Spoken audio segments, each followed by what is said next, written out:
Cher maître, honorable assistance, cher ami, donc c'est toujours avec un grand plaisir de vous présenter ma communication intitulée l'onychoscopie.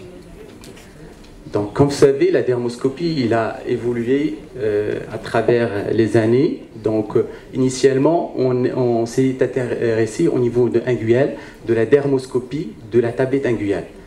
Donc, ou bien on appelle aussi l'onychoscopie. Donc c'est un outil nécessaire pour améliorer la sensibilité de l'examen clinique, c'est-à-dire vous aurez des données, lorsque vous posez votre dermoscope sur la tablette inguinale, vous aurez des données donc, qui vont appuyer votre diagnostic. Et le problème avec la dermoscopie classique standard inguinale, il y a le problème de sa limite. C'est-à-dire il ne va pas nous donner assez d'informations concernant les données de la matrice, au niveau de la matrice. Donc d'où la nécessité, récemment, on a introduit ce qu'on appelle la dermoscopie opératoire, donc qui a augmenté cette sensibilité donc, par rapport à la dermoscopie classique. On va voir tous ces éléments en détail.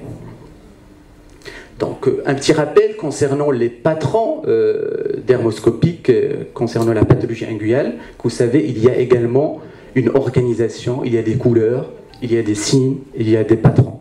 Donc, vous voyez, il y a le patron, donc il y a le gris, donc il y a le brun foncé et le noir, il y a également la pigmentation péringuinale, et également tous ces éléments, ils vont nous orienter, est-ce que c'est une lésion bénigne ou bien maligne. Donc, prenons exemple, le premier patron, c'est un patron qui est gris, donc régulier. Il est formé par des lignes parallèles, donc ils sont homogènes sur le plan couleur, donc de couleur grise, avec donc les lignes, ils ont une particularité, une disposition linéaire, régulière, parallèle, avec un respect de leur épaississement, également de leur distance, donc également au niveau de leur espacement. Donc si vous avez ce patron gris, régulier, donc c'est pas inquiétant. Donc le plus souvent, il se voit dans les mélanolgies ethniques. Donc d'autant plus s'il il touche plusieurs angles. Donc le deuxième patron qui est un brun régulier, donc il est formé par des lignes qui sont bruns, parfois brun clair, brun foncé, mais la particularité, vous voyez, c'est disposition régulière. La régularité elle est très importante, également avec un respect de parallélisme entre les différentes lignes. Et si vous voyez ce patron, il est rassurant, mais on va voir par la suite qu'il faut se méfier, d'où l'intérêt d'un monitoring et d'un suivi régulier de votre patient. Donc ça se voit le plus souvent dans l'antigo, également l'hyperplasie mélanocytaire. Le troisième, qu'il faut faire attention, donc vous voyez cet aspect normalement irrégulier, fait de lignes qui sont épaisses, donc vous voyez l'épaisseur est un peu irrégulière, donc avec un espacement, il y a une perte de parallélisme, et vous voyez ces lignes qui s'entrecroisent. Donc si vous voyez ce patron, attention, ça déclenche l'alarme, donc ça se voit le plus souvent au cours du mélanome. Il ne faut pas laisser le patient évoluer à ce stade. Donc, il y a également un patron où il y a la pigmentation. Si vous voyez une pigmentation péri-inguinale, attention, c'est un pseudo-micro-signe de Hutchinson. Le micro-signe de Hutchinson, ce n'est pas le signe de Hutchinson qu'on le voit donc avec une pigmentation vraiment apparente, mais c'est un signe qui se voit uniquement au dermoscope. C'est la pigmentation qui se voit uniquement au dermoscope, ce qu'on appelle le micro-signe de Hutchinson également, il doit nous inquiéter. Donc, un petit rappel des différents types de patrons. Donc, la mélanolgie de friction, le plus souvent, c'est un patron qui est brun régulier. Mais la particularité de la mélanolgie de friction, il s'associe avec des micro-hémorragies. Et le plus souvent, c'est la clinique qui va nous orienter en quelque sorte. Vous voyez cette disposition. Surtout, il y a notion. Donc, l'examen, vous allez déduire qu'il y a une friction au niveau de l'angle. Mais le plus souvent, le patron, il est régulier, mais s'ajoute des micro-hémorragies. Donc, ce patron, à quoi vous allez penser? Donc, est-ce que c'est régulier, c'est inquiétant? Vous voyez les lignes. Également, toujours, il faut voir cette pigmentation, cette cuticule, est-ce qu'il est pigmenté ou non? Donc, c'est rassurant. Donc, ça se voit dans le névus. Un autre patron, donc à quoi vous allez penser? Est-ce que c'est inquiétant? C'est méchant? C'est rassurant?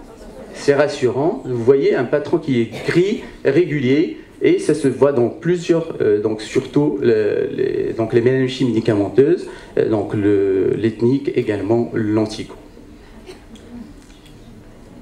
À quoi vous allez penser? Est-ce que c'est inquiétant? Donc, il faut avoir l'ensemble, il faut bien analyser la tablette inguinale. Donc vous voyez le repli. Est-ce qu'il y a une pigmentation du repli? Donc c'est une pigmentation qui se voit à travers la cuticule, ce qu'on appelle le pseudosigne de Hutchinson. Donc c'est pas inquiétant. Vous voyez une tache qui est noire et vous voyez d'autres éléments qui vont vous orienter vers le diagnostic, ce qu'on appelle les stries jaunes, blancs, jaunâtres. Donc ils sont longitudinales associés à des micro-hémorragies. Et si vous voyez à ce niveau, il y a un épaississement de la tablette, ce qu'on appelle la mélanopsie fongique. Donc il se voit dans la mélanopsie, donc c'est rassurant même si l'aspect il est inquiétant. Ce type de... c'est inquiétant, c'est rassurant. Effectivement, c'est inquiétant du fait qu'il y a donc une différence d'épaisseur des lignes, et vous voyez cette pigmentation au niveau du repli qui définit le microsigne de Hutchinson. C'était un mélanome. Inquiétant, donc vous voyez, il y a une irrégularité de l'épaisseur, de la couleur, vous voyez un dégradé de noir, noir, brun foncé et clair, et vous voyez la pigmentation elle déborde au niveau du repli, donc c'est inquiétant. Se voit dans le mélanome. Cet aspect, c'est inquiétant, vous voyez les lignes qui sont irrégulières et vous voyez un aspect particulier, ce qu'on appelle le triangulaire shape, donc, ou bien l'aspect triangulaire, très caractéristique du mélanome. Ainsi, vous voyez un débordement de la pigmentation au niveau du repli péri-inguinal. Et en plus, on trouve une dystrophie distale. Donc, si vous voyez l'ensemble de ces signes, donc attention, c'est un mélanome. Donc l'hématome sous-inguinal, la dermoscopie joue un rôle très important de distinguer tout ce qui sent du pigment mélanique. Donc la couleur du sang, elle est variable en le rose, parfois le rouge pourpre. Donc vous voyez parfois soit c'est une tache, soit c'est une ligne. Donc vous voyez les différents aspects de l'hématome sous-inguinal. Donc il y a également des patrons qui vont nous orienter vers un hématome. Vous voyez des globules, le plus souvent c'est des globules qui sont rouge pourpre, le plus souvent c'est à disposition proximale, et vous voyez ces lignes donc filiformes, c'est au niveau distal, associé à d'autres, ce qu'on appelle le patron homogène, et une leuconychie également qui peut se voir associée avec l'hématome. Attention, donc toujours devant un hématome, il faut rechercher les autres signes de mélanome parce qu'il faut savoir qu'il y a des tumeurs qui peuvent saigner. Donc, et l'aspect classique de l'hématome, il peut cacher une tumeur sous-jacente. Donc toujours, il faut analyser les autres. Est-ce qu'il y a des lignes associées, pigmentées, la couleur, des autres signes qui sont en faveur du mélanome. Donc un cas du service, vous voyez, donc, un jeune qui vient pour ces angles noirs. Donc en posant donc, le dermoscope, vous voyez cette couleur qui est rouge pourpre. Donc ça élimine une pigmentation mélanique. Parfois, vous voyez ces lignes, ce qu'on appelle les leuconychies post-traumatiques. Donc vous voyez, ils sont régulières.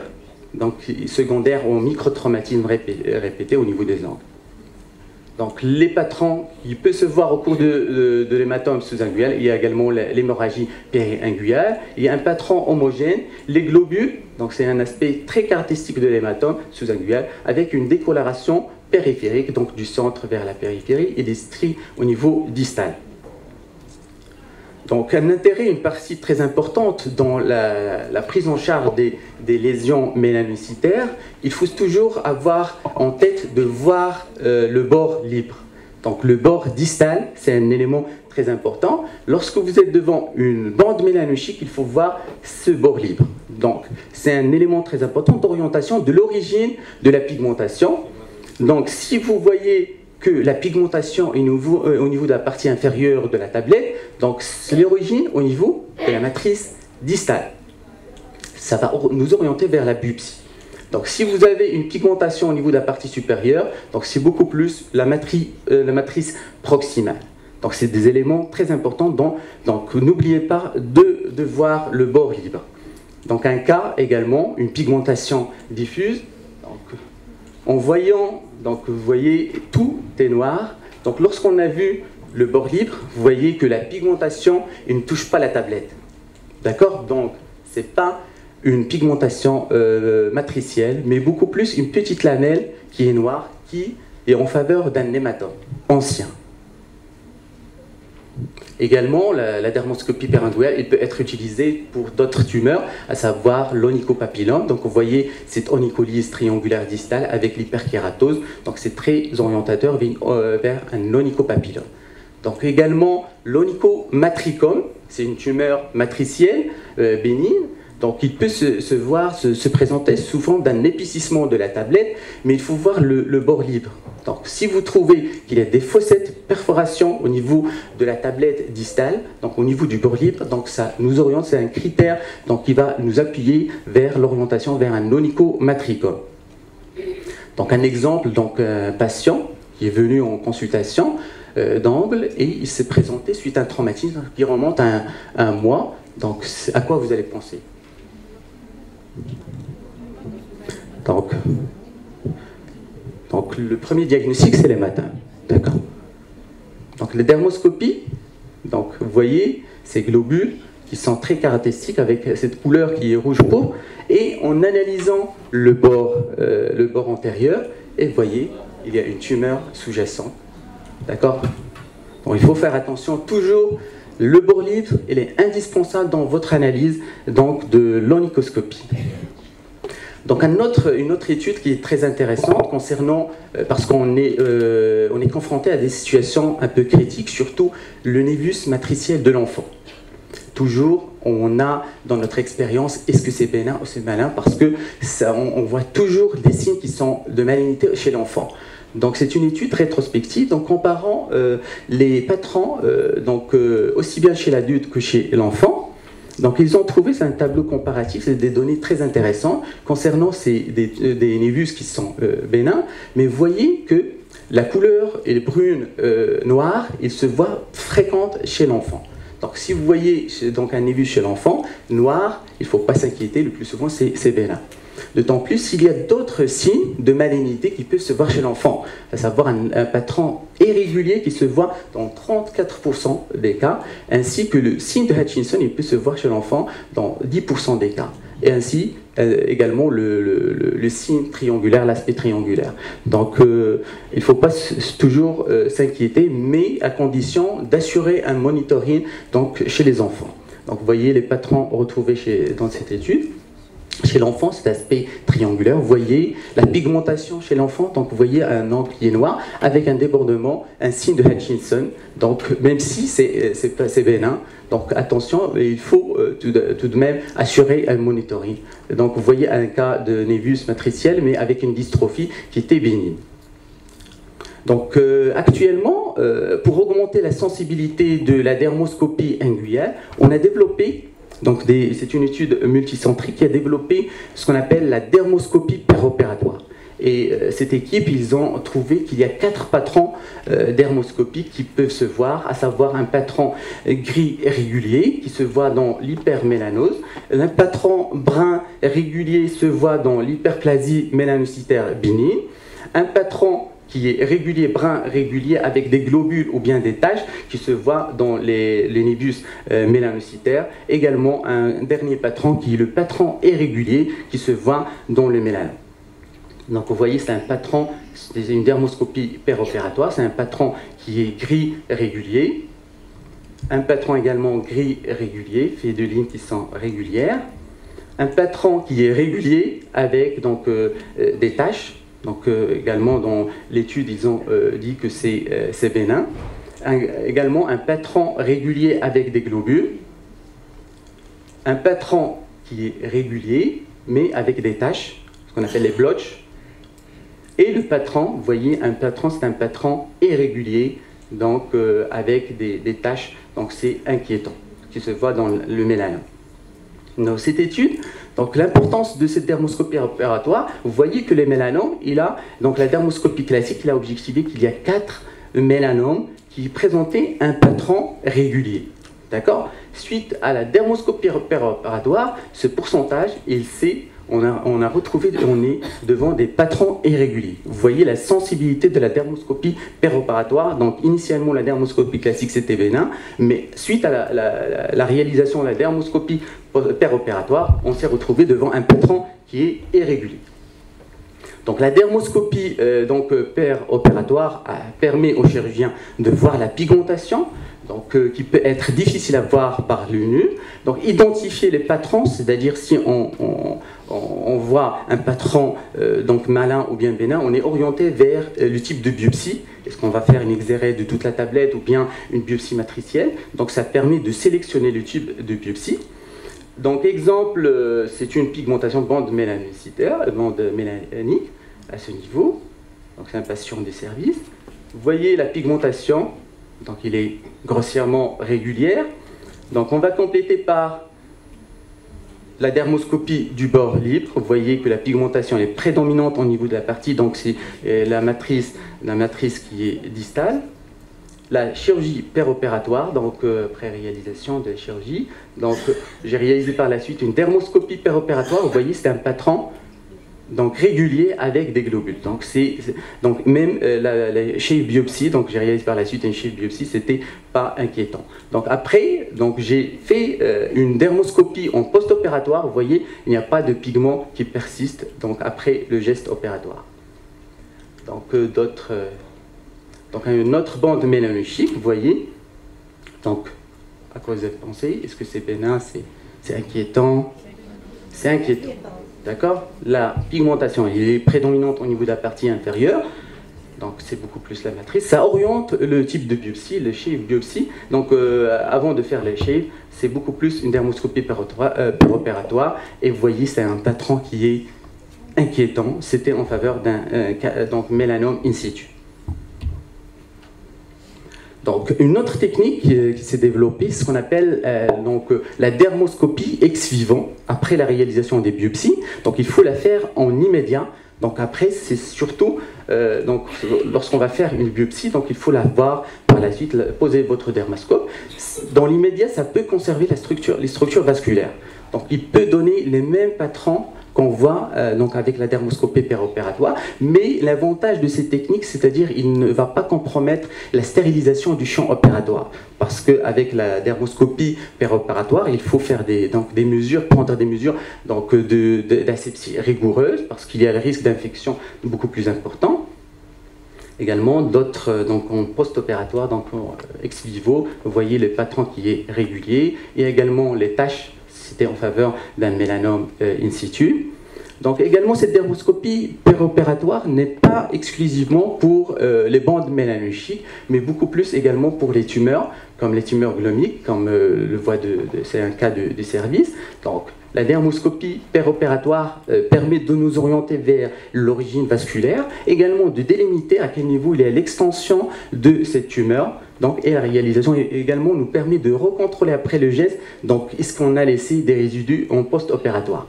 Donc vous voyez l'intérêt de cette dermoscopie péropératoire dans d'autres tumeurs. Également son intérêt dans l'onicopapillome qu'on a réalisé dans les services. Donc vous voyez, il permet de délimiter les marges d'exérèse de cet onicopapillome également. Donc un cas très intéressant, c'est un Bowen périingual du service. Après, on a réalisé, avant de réaliser les chirurgies micrographiques de Mohs, donc ça permet également la dermoscopie péropératoire de délimiter l'extension sous-inguale de la tumeur de la maladie de Bowen, afin d'assurer ces débulkines. Enfin, un chapitre très intéressant du rôle de la dermoscopie, ce qu'on appelle la dermoscopie périinguale dans les connectivites, dans l'étude des anomalies vasculaires des connectivites. Donc, vous voyez, avant de démarrer, il faut savoir l'aspect normal de la dermoscopie périinguale. Normalement, le repli périingual, il apparaît de façon rose. Donc il est formé par une bande qui est transparente, ce qu'on appelle la cuticule, et derrière cette bande, il y a une vascularisation. Cette vascularisation, elle est faite de boucles en épingle à cheveux qui sont disposées de façon radiaire, mais de façon homogène, régulièrement, qui convergent vers le centre, et également avec une densité régulière de 30 capillaires par 5 mm. Donc, initialement, c'est un aspect normal, d'un sujet normal. Donc, au fur et à mesure, qu'est-ce que vous voyez ici? Un début de désorganisation. Il y a une perte de cette disposition normale. Donc, il y a des mégacapillaires qui commencent à émerger, des zones quelquefois avasculaires, ce qu'on appelle le patron sclérodermique précoce. Un stade beaucoup plus évolué. Donc vous voyez une modification structurale des vaisseaux.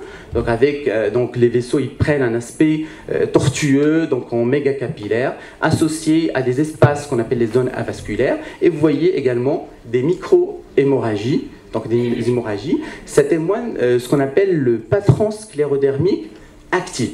Donc ça témoigne d'une activité de la maladie. Si vous voyez donc une sclérodermie, une dame avec une sclérodermie, n'hésitez pas à faire la dermoscopie, surtout entre le 3e et le 4e doigt. Et si vous voyez cet aspect, donc attention, ça peut être une maladie active. Donc il faut faire le bilan et un traitement beaucoup plus rapide par rapport à cette forme. Vous voyez, c'est une forme tardive où les zones avasculaires ils prédominent, donc il y a déjà l'installation de la fibrose, donc les mégacapillaires ils sont réduits, beaucoup plus on a des vaisseaux ramifiés mais également une diminution des micro-hémorragies. Donc c'est moins que ce qu'on appelle le patron sclérodermique late ou bien tardif.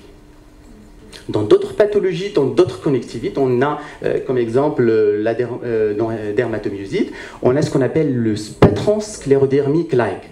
Donc ça ressemble en quelque sorte au patron sclérodermique. Vous voyez les mégacapillaires, les hémorragies, les espaces avasculaires. Dans ce cas, c'est un lupus, mais le problème, on n'a pas assez de critères pour dire que véritablement c'est un patron sclérodermique. On parle de patron non spécifique. Si vous n'avez pas les micro-hémorragies, les mégacapillaires, donc les zones avasculaires, donc on parle de patron non spécifique.